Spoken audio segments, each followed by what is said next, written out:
A paz do Senhor a todos, queremos dar as boas-vindas a você para mais uma videoaula da nossa Escola Bíblica Dominical.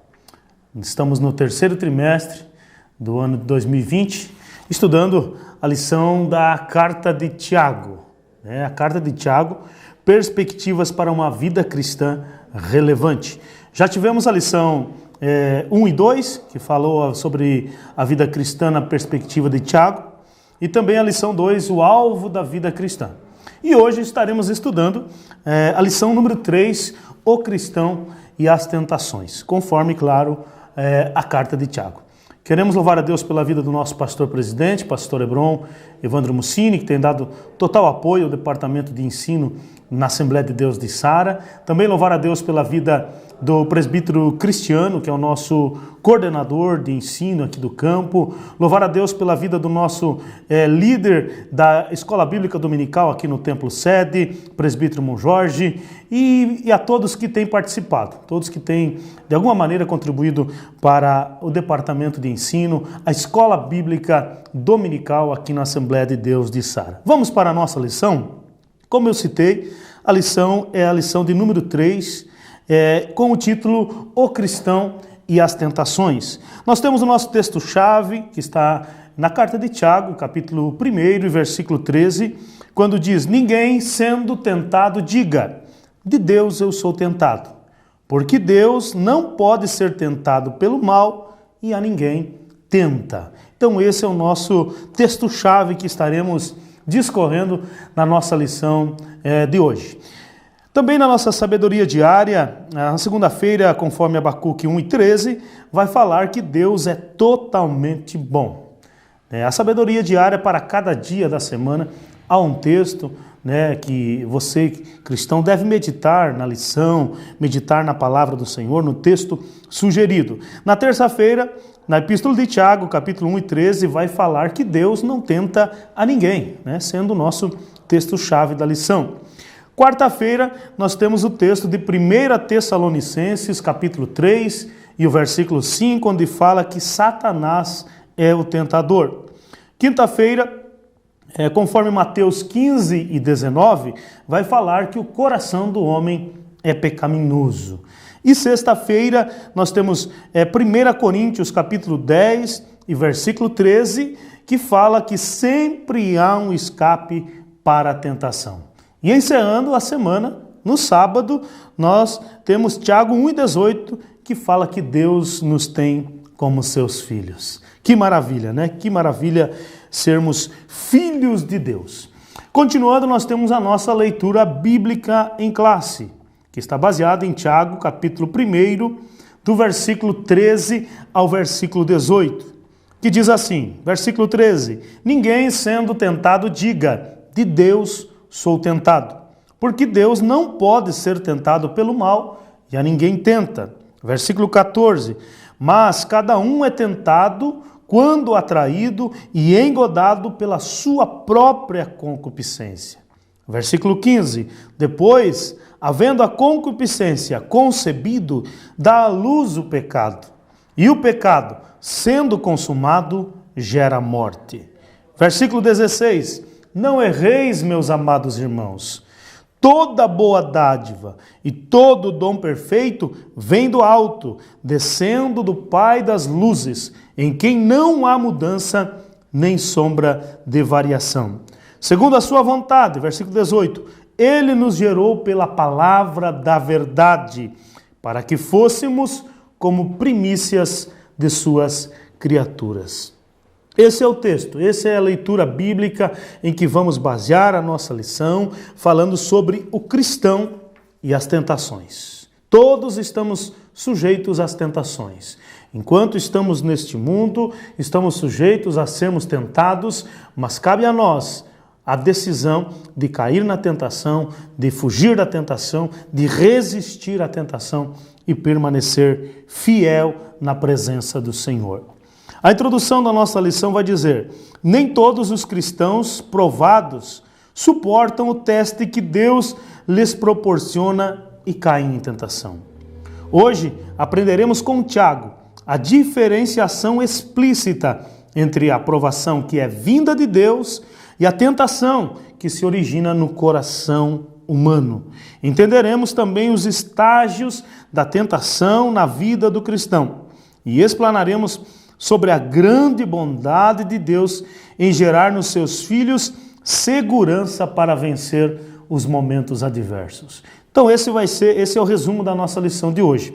Estaremos fazendo a diferenciação entre provação, que vem da parte de Deus, e a tentação, que se origina no coração do homem, claro, provocado pela ação do adversário da nossa alma, e também nós vamos entender os estágios dessa tentação e também a bondade de Deus para conosco em gerar-nos como seus filhos e nos dar esta segurança em momentos de dificuldade. A primeira parte da nossa lição vai dizer que Deus não tenta ninguém. A segunda parte da nossa lição vai falar sobre os estágios da tentação. E a terceira parte, finalizando, vai falar sobre Deus e as suas boas dádivas. Deus sempre tem coisas boas para cada um de nós. Iniciando a primeira parte da nossa lição, diz assim: ninguém pode afirmar, Deus me tentou. Ao ser provado por Deus, o cristão pode ser tentado a questionar a sua bondade. Por isso, Tiago se antecipa e passa a advertir os cristãos sobre as diferentes sensações que eles experimentariam quando em prova. No meio das dificuldades, o cristão se torna passível de receber ofertas para escapar da provação. Essas ofertas são caracterizadas como tentação. Nem todas as ofertas são aparentemente más. Talvez no seu dia a dia tenha surgido tentações. E nem todas elas são más. Nós sabemos, é claro, que segundo a própria palavra diz, o inimigo da nossa alma, ele não se apresenta como de fato ele é. Ele se transfigura, ele se transforma em algo, de certa forma, bom, aprazível aos olhos. Então, como diz a lição, nem todas as ofertas são aparentemente más. Ocasionalmente, continuando, diz, podem ser caracterizadas como uma coisa boa a se fazer, mas em momento errado e, por vezes, com recursos indevidos. Olha um exemplo, que a nossa lição aqui dá, um simples exemplo. Por exemplo, um estudante, ele está numa avaliação escolar, está fazendo uma prova que nós chamamos, e ele não sabe responder uma das perguntas. A tentação desse aluno será olhar para o caderno, olhar para o livro onde ele, de alguma maneira, leu e tentar encontrar a resposta para aquela questão. Agora, o desejo dele de conseguir a resposta, de conseguir responder, de tirar uma boa nota na prova, é um desejo plausível, é um desejo legítimo. Agora, os meios que ele vai recorrer para alcançar a resposta daquela questão é que precisam ser questionados. Fazer aquilo, olhar no caderno, olhar na prova do vizinho, isso é um erro. Isso não é aquilo que realmente deve ser feito. O desejo de ser aprovado é legítimo, mas recorrer a qualquer ajuda externa vai ser ilegítimo. E aí, naquele momento da avaliação, ele pode até alcançar, mas estará falhando, estará errando. Ao lembrarmos da tentação de Jesus, nós vemos também que Satanás, ele se utiliza de coisas legítimas. Pão, ele fala, Jesus está com fome, Jesus está 40 dias e 40 noites sem comer. E agora Satanás se apresenta dizendo, se tu és o Cristo, transforma estas pedras em pães. Algo plausível, algo legítimo, Jesus estava com fome. Mas Jesus sabia que não deveria ceder à tentação do adversário. Satanás depois fala de proteção, algo legítimo, que precisamos buscar da parte de Deus. Também fala de poder, que era o que Jesus tinha na sua essência. Mas Jesus resistiu à tentação, porque Satanás estava usando coisas legítimas para fazer Jesus fracassar. Assim ele faz conosco. Assim ele faz com todos nós. Satanás, com seus ardis, ele usa coisas, de certa forma, necessárias para a nossa vida, boas aparentemente, mas que não são legítimas para a nossa vida, que não vão trazer benefício para a nossa vida cristã principalmente. Lembra de Eva? Eva diz o texto que ela olhou para o fruto, achou desejável, e aí Satanás aproveitou a oportunidade e aí lançou uma dúvida no coração de Eva quanto àquilo que Deus tinha falado. Assim é que Satanás age, nos tentando e nos fazendo pecar contra o Senhor. Se um cristão, continuando na lição, diz: se um cristão provado aceitar a proposta da tentação, não poderá culpar a Deus por sua queda. Deus não prova ou tenta alguém. Aliás, Deus prova, mas não tenta ninguém. A provação divina causa no crente o desejo de perseverança na justiça. Já a tentação, o anseio por desistir e pecar. A provação, vinda de Deus, visa o fortalecimento e a resistência. A tentação, a queda e o enfraquecimento. Então, nós precisamos entender, né? A Bíblia até, Tiago mesmo vai dizer que bem-aventurado o varão que sofre a provação, que suporta a provação, que vem de Deus. Mas a tentação vem do inimigo, vem do adversário da nossa alma e vem também, nós vamos ver na lição, do nosso próprio coração, dos nossos próprios desejos carnais.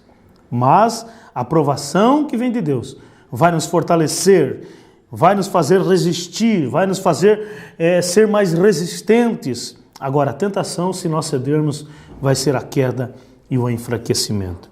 Então, em primeiro lugar, nessa primeira parte, diz que ninguém pode afirmar: Deus me tentou. Em segundo lugar, aqui no segundo subtópico da primeira parte, vai dizer: Deus não pode ser tentado. Em poucas palavras, Tiago elabora uma apologética, uma defesa impecável. Ele enfoca a origem do mal e a bondade de Deus. Deus não é tentador, pois ele não pode ser tentado. Em suma, Deus, o Criador de tudo, está acima do mal, nem pode contemplá-lo por sua santidade e perfeição. É tão maravilhoso isso na palavra do Senhor, que fala várias vezes que Deus é bom. Olha o que Abacuque 1:13, que está inclusive na nossa lição, a parte A, ele vai dizer: tu que és tão puro de olhos e que não podes ver o mal e que não podes contemplar a perversidade. O nosso Deus é perfeito em bondade, é perfeito em fazer o que é bom. Então, Deus de maneira alguma pode ser tentado. Deus, o Criador de todas as coisas, ele está acima do mal. Ele não pode nem contemplar o mal porque a sua santidade é ferida. Então ele não pode ser atingido pelo mal e o mal também não pode tentar a Deus. Então, de maneira alguma, Deus pode ser tentado. O terceiro subitem da primeira parte vai dizer que Deus a ninguém também tenta. Deus não pode ser tentado e Deus não tenta a ninguém. A lição diz: Deus não pode ser tentado pelo mal. Ele não tenta a ninguém, pois abomina o mal, e jamais faria um cristão se desviar. Jesus ensinou seus discípulos a orar, na oração do Pai Nosso. Ele diz: não nos deixes cair em tentação. Olha a oração maravilhosa que Jesus vai dar de exemplo, a oração modelo, que, claro, sabemos que não é para ser repetida como um amuleto, enfim, mas é a oração modelo. Jesus vai dizer para nós nos lembrarmos e dizer: não me deixes cair em tentação. É um pedido. E aí a lição aqui vai dizer: como poderiam eles, nos discípulos, solicitar a alguém proteção da tentação, se o receptor do pedido não tivesse poder sobre ela? Ou seja, como eu posso pedir a Deus: me protege da tentação, não deixe eu cair em tentação, se Ele mesmo daqui a pouco vai me tentar? Não, Deus não tenta ninguém. Deus a ninguém tenta. Deus é aquele que nos protege da tentação. Deus é aquele que nos dá força para resistir à tentação e a fugir da tentação. Deus é esse que nos protege. Como os discípulos teriam certeza que venceriam as tentações se aquele que fosse solicitado como socorro também os pudesse tentar? Não teria como. Então Deus, ele não tenta a ninguém. Deus, ele protege nós da tentação. Deus prova a nossa fé, mas não tenta nós. Deus simplesmente vai nos fazer passar por provações, mas ele também, segundo a sua palavra, nos dá sempre o escape. Olha também, continuando na lição aqui, vai dizer sobre Satanás. Satanás, sim, tem a alcunha de tentador, a fama de tentador nas Escrituras. 1 Tessalonicenses, capítulo 3, versículo 5, Paulo está escrevendo uma carta. E olha o que ele diz aos irmãos de Tessalônica: portanto, não podendo eu também esperar mais, mandei-os saber da vossa fé, temendo que o tentador vos tentasse e nosso trabalho viesse a ser inútil. Paulo, preocupado com a igreja de Tessalônica, ele vai escrever e dizer: olha, eu fiquei preocupado em saber como estava a vossa fé, temendo que o tentador vos tentasse. Satanás, não fala de Deus, fala de Satanás. O tentador, Satanás, vos tentasse e o nosso trabalho viesse a ser inútil. Então Satanás, ele é que tem a alcunha, ele é que tem a fama, ele que tem as prerrogativas de ser o tentador. E então é por isso, é isso que ele faz frequentemente, é isso que ele está fazendo. E infelizmente, muitas vezes é bem sucedido. Arma os seus ardis e às vezes entrelaça-nos com as suas teias e daqui a pouco estamos engodados, enganados, amarrados e caímos na tentação. Então Satanás é o tentador. Deus a ninguém tenta. Deus, ele não pode ser tentado, ninguém pode tentar a Deus e da mesma forma Deus também a ninguém tenta. Amém? Esta é a primeira parte da nossa lição.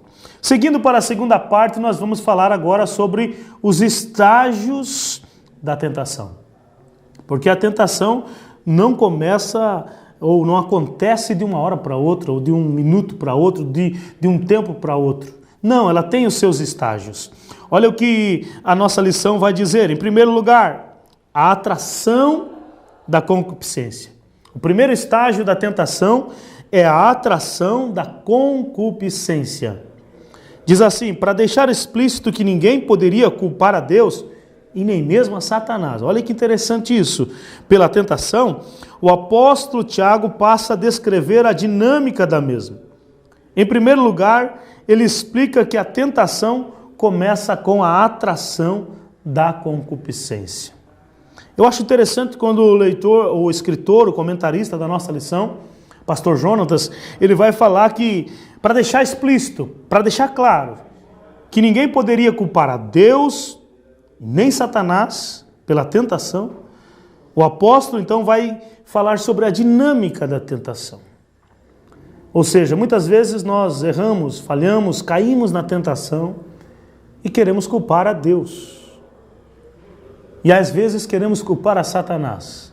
Quando nós vamos ver a seguir que é o nosso coração, é os nossos desejos pecaminosos que são de certa forma potencializados e nós caímos na tentação. A lição continua dizendo, ao dizer lá no versículo 14, ele vai dizer que o ser humano é atraído e engodado, né?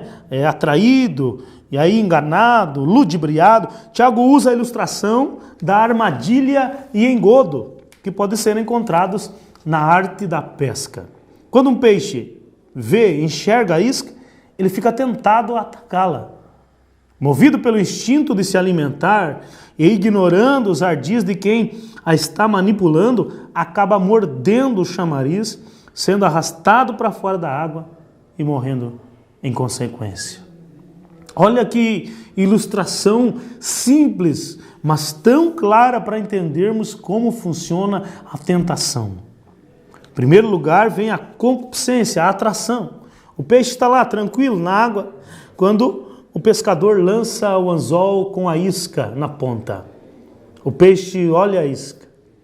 Talvez ele está até ali num ambiente onde tem alimento, onde tem aquilo que ele precisa para sobreviver. Mas ele enxerga algo diferente. Ele enxerga algo que é, vamos dizer assim, que ele tem desejo de se alimentar. E aí, não resistindo, como diz, movido pelo instinto de alimentar. E aí, ignorando, achando, não, eu vou conseguir dessa vez pegar. E aí ele vai, e quando coloca a boca no anzol, o pescador puxa. E aí ele sai do seu habitat, ele sai do seu lugar de costume, e estando fora d'água, fatalmente vai morrer. Olha que ilustração linda para entendermos. Assim é o cristão.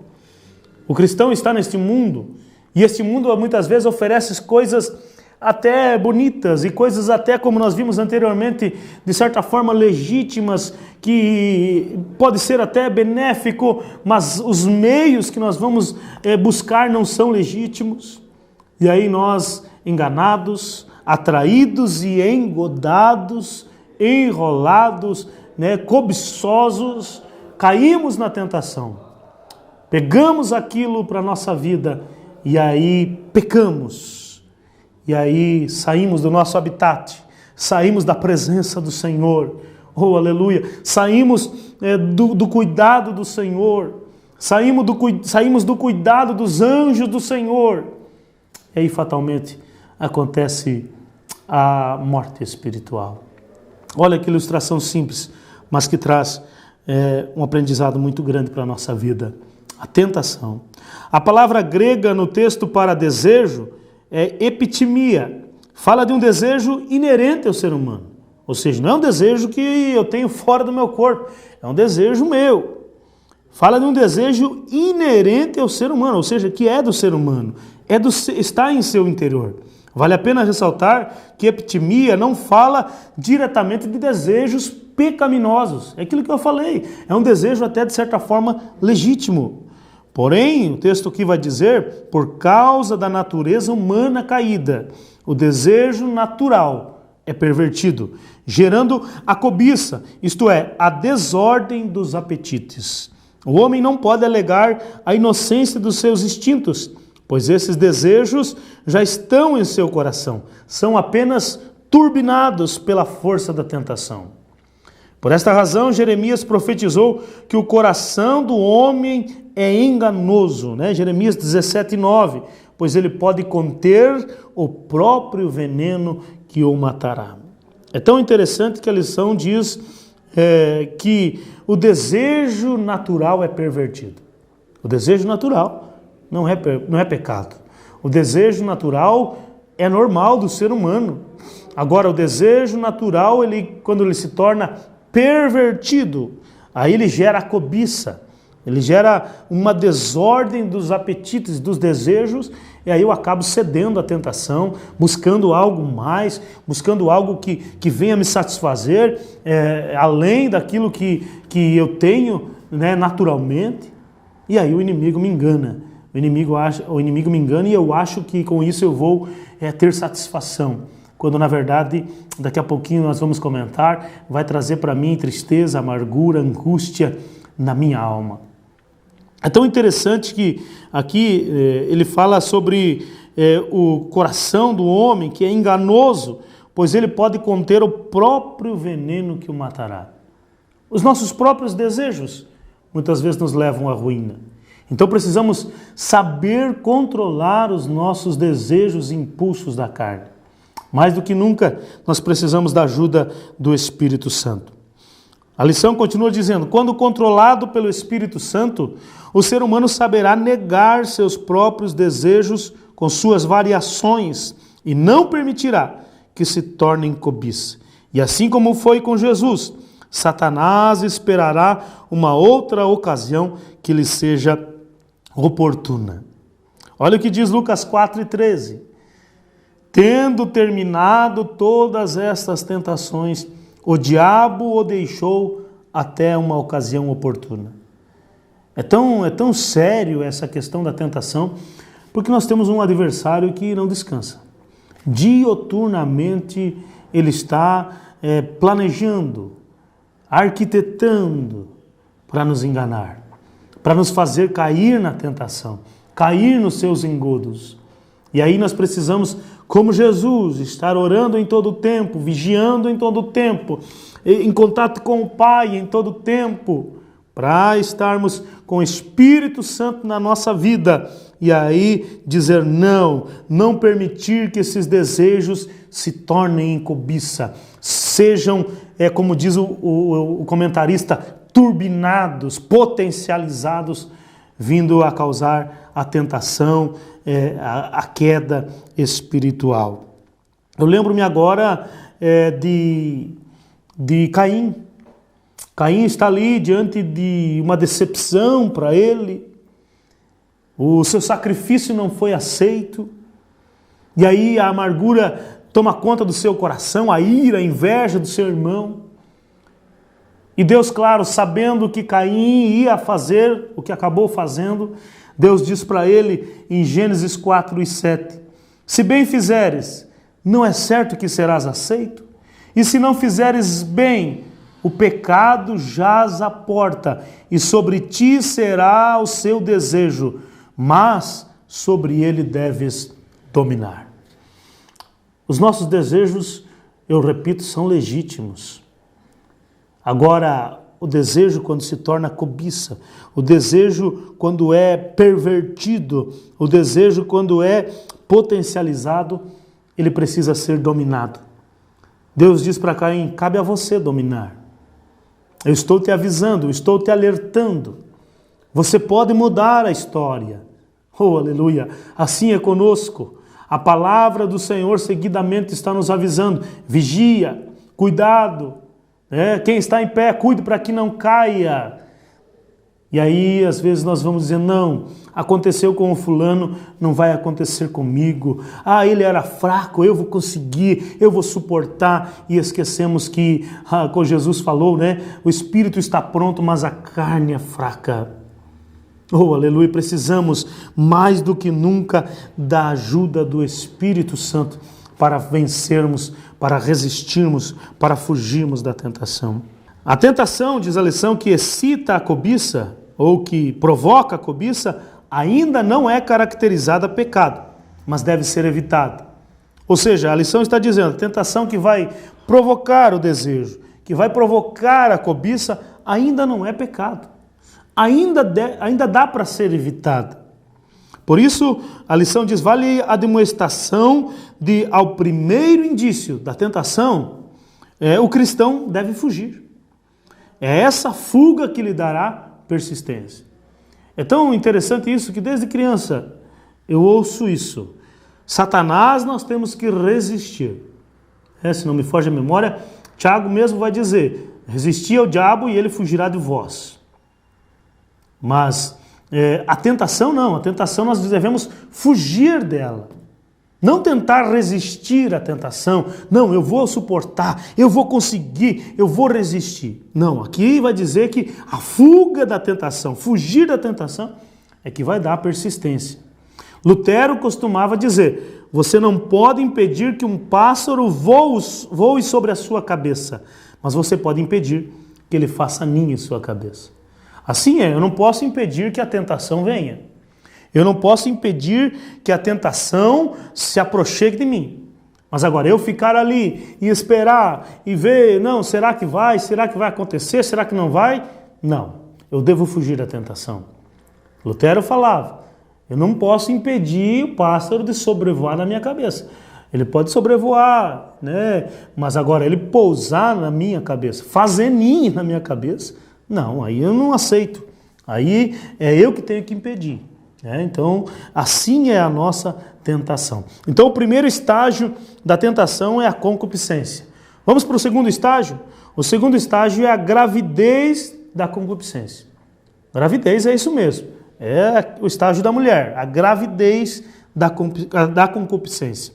Agora, o exemplo é de um ser vivo que está sendo gerado dentro de uma mãe. Quando Tiago escreve, havendo a concupiscência concebida. Como já estudado, os desejos, epitimia, não são necessariamente pecaminosos. Porém, a tentação procura atraí-los para a cobiça. No texto não fica explícito como a cobiça engravida, mas pela sequência textual é possível concluir o momento em que isto acontece, quando o ser humano se torna passivo à proposta feita pelo tentador e se entrega às manipulações da tentação. Se não houver um aborto, a semente do pecado crescerá, se desenvolvendo até o seu próximo estágio. Então agora ele está falando sobre algo que vai sendo gerado dentro de nós. A concupiscência, ela começa a gerar, ou a potencializar, a gerar a cobiça.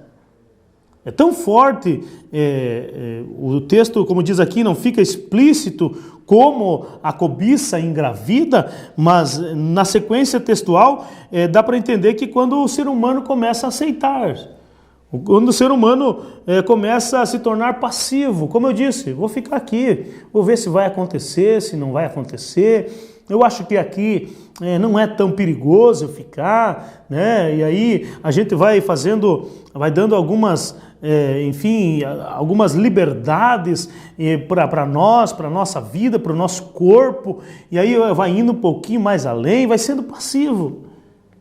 E aí a concupiscência vai sendo gerada. E aí, como diz a lição, se não houver um aborto, né, o aborto ele acaba com a vida. Claro que nós somos totalmente contra o aborto, mas ele usa aqui porque aqui está falando de gerar, de uma espécie de engravidar. Se não houver um aborto desses desejos, dessas leniências que vão sendo dadas, daqui a pouco vai ir para o próximo estágio e vai se aproximando do caos.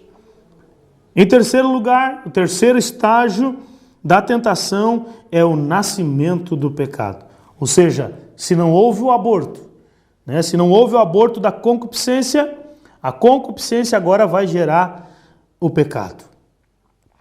Neste estágio, a materialização da cobiça acontece.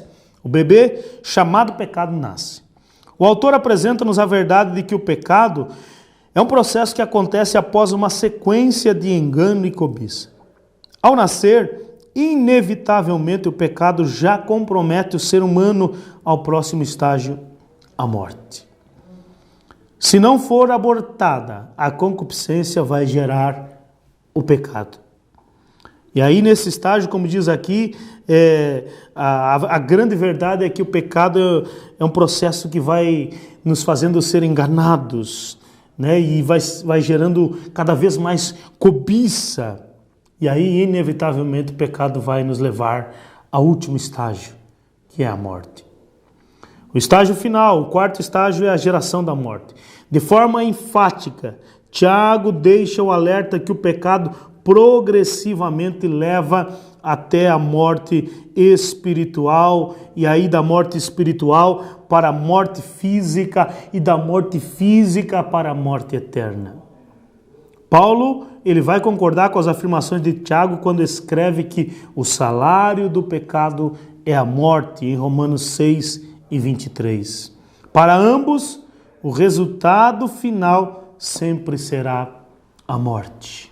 Tanto Tiago como Paulo diziam: ei, o pecado traz morte espiritual, traz morte física, porque os desejos desenfreados, os impulsos desenfreados, a carnalidade desenfreada vai gerar também morte para o meu corpo físico, porque eu vou estar fazendo aquilo que não agrada a Deus. Olha os vícios. Os vícios nada mais são do que tentações. A tentação do cigarro, a tentação do álcool, a tentação da droga, a tentação da prostituição, tudo é contra o corpo físico. Também, claro, contra a alma, pois o nosso corpo é templo do Espírito Santo. E aí isso vai gerando morte espiritual, morte física, e aí, infelizmente, morte eterna. É tão sério isso que eu, quando estudava esta lição, lembrei de um texto, de um subsídio, que fala sobre algumas observações sobre a tentação.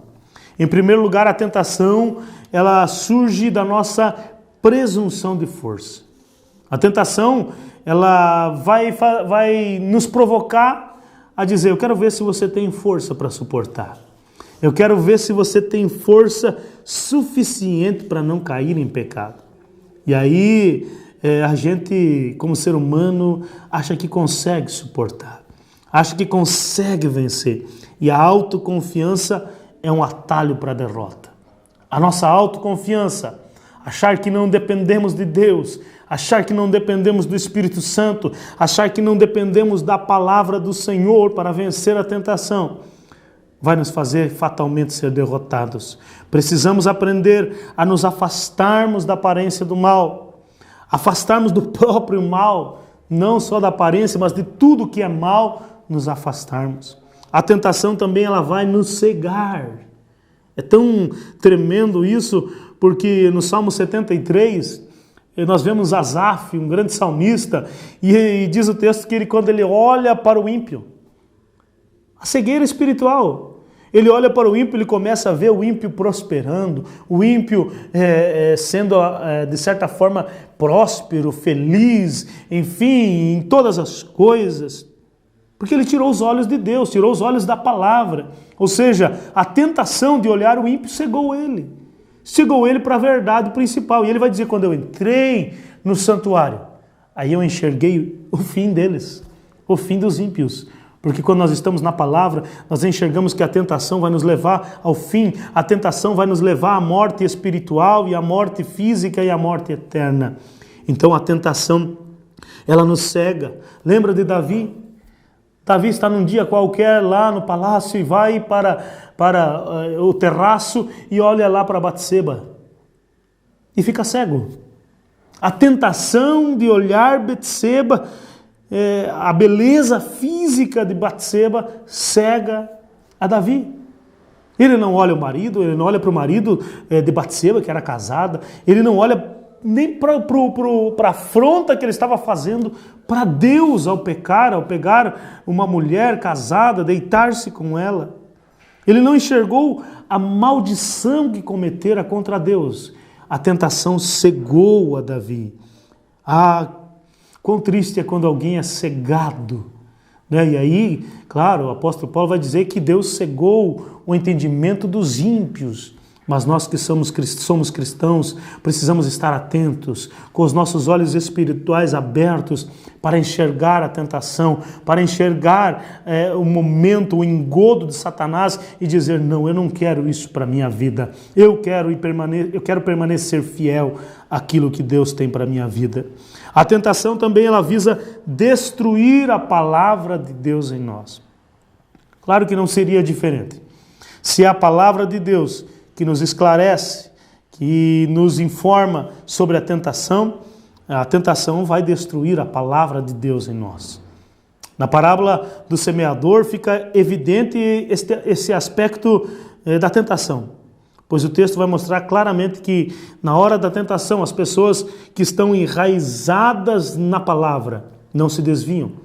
Mas aquele que está lá à beira do caminho, os passarinhos vêm e levam, que está no meio das pedras, não consegue crescer, que está no meio dos espinhos, é a tentação. Então a tentação, ela visa destruir a palavra de Deus em nós. A tentação também visa enfraquecer a nossa fé. Sabe por quê? Porque é da questão anterior. A fé vem pelo ouvir e ouvir pela palavra do Senhor. Obviamente, quando a tentação destrói a palavra de Deus em nós, destrói também a nossa fé. Vigiemos, oremos, meditemos na palavra do Senhor para não cairmos na tentação. Vamos para a terceira parte da nossa lição. A lição, na sua terceira e última parte, vai falar sobre Deus e suas boas dádivas. Oh, que maravilha é saber que Deus tem coisas boas para nós. Ele é maravilhoso. 3.1 diz, toda boa dádiva vem do Pai das luzes. O imperativo não erreis, defendido pelo autor, intencionava convencer seus leitores a não ceder às seduções da tentação, pois tendo vencido, viveriam as grandiosas dádivas de Deus, que são colocadas à disposição de seu povo, sejam materiais ou espirituais. Jesus fala sobre a bondade de seu Pai. Ora, se vós que sois maus, diz Jesus, sabeis dar boas dádivas aos vossos filhos, quanto mais vosso Pai que está nos céus dará boas coisas aos que lhe pedirem? Oh, que maravilha ter esta esperança. Não há tentação no mundo que se compare ao que Deus tem para nós. Ah, meus irmãos, eu sei que a gente é tentado, a gente vê as coisas acontecendo, né, como Asaf, a gente vê o ímpio prosperando, e às vezes a gente até questiona, puxa vida, eu tenho sido fiel, eu tenho honrado a Deus, eu tenho andado nos seus caminhos. Fica tranquilo, o que Deus tem para a sua vida, oh aleluia, nessa terra é maravilhoso, mas a nossa esperança não é somente aqui. Deus tem coisas muito melhores e maiores na vida eterna. A esperança do cristão, disse Paulo, não é somente para essa vida daqui, senão seríamos os mais miseráveis dos homens. Então, quando você olhar para um ímpio que está só correndo daqui para lá, em busca de dinheiro, em busca de fama, em busca de posição, saiba que este é o mais miserável de todos os homens. Deus tem boas dádivas para mim e para você. Somos incentivados, diz a lição, a olhar para o alto, onde os luzeiros celestes brilham, indicando o poder e a autoridade plena de Deus. Além disso, ao falar das luzes, ele está enfatizando a variação em cores e tamanho dos corpos celestes. Ao contrário dos luzeiros por Deus criado, o autor afirma que no Pai das luzes não há variação, ou seja, ele é imutável. Isto significa que seu amor e cuidado pelos seus filhos é eterno. Deus não muda. Nele não há sombra de variação, diz Tiago. Ou seja, ele não varia como nós, um dia com humor, outro dia com outro humor, um dia com planos aqui, outro dia com planos lá. Não, Deus é imutável. Esse é um atributo único de Deus, ele é imutável. Então os seus planos para nós, o seu amor, o seu cuidado por nós também é imutável, desde que estejamos, claro, resistindo, fugindo da tentação, andando na presença do Senhor. No segundo item da terceira parte, ele vai dizer que nós somos as primícias das suas criaturas. Oh, que coisa gloriosa! Presta atenção, o Pai das luzes também é nosso Pai, pois Ele nos gerou segundo sua vontade.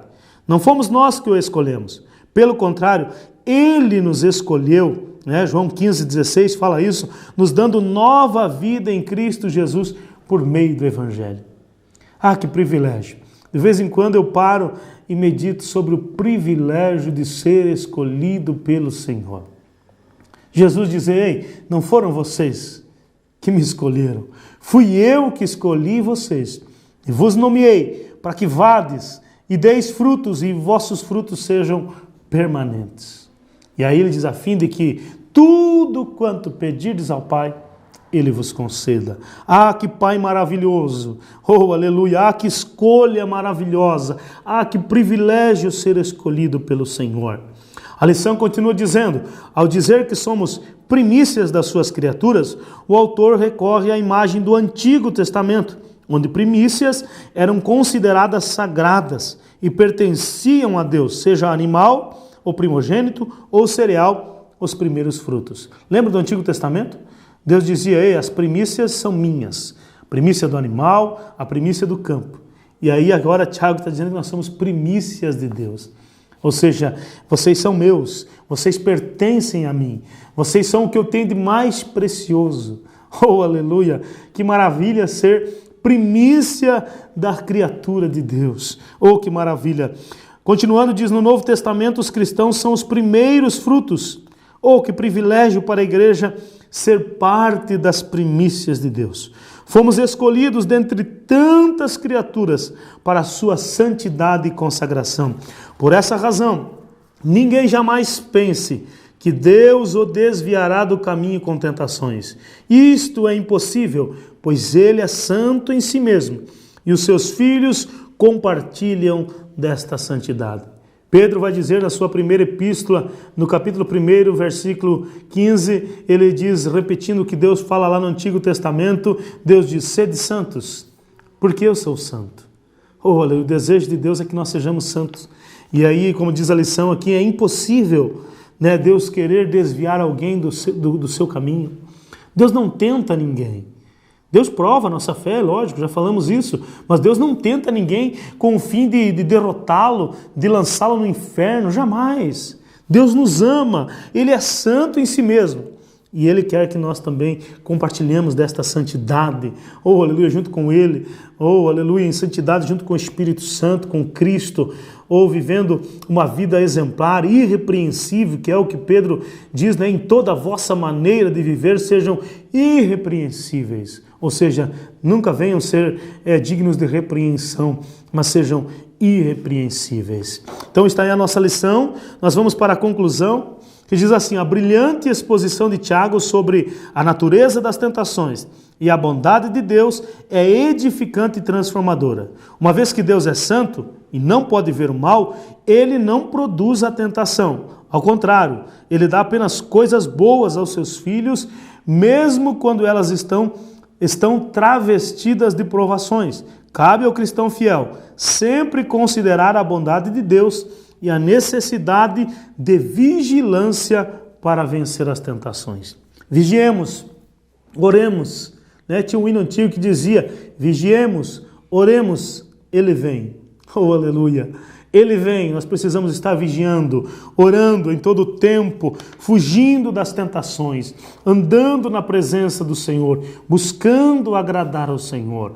Ele sempre nos dará o escape, Ele sempre nos dará a saída. Eu quero orar com você. Mais do que nunca nos dias em que nós vivemos, estamos sendo tentados. A mídia, o poder da mídia, o poder de tantas coisas do mal que querem sufocar a nossa fé, que querem minar a nossa fé. Mas em nome de Jesus, nós vamos perseverar. Em nome de Jesus, nós vamos prosseguir.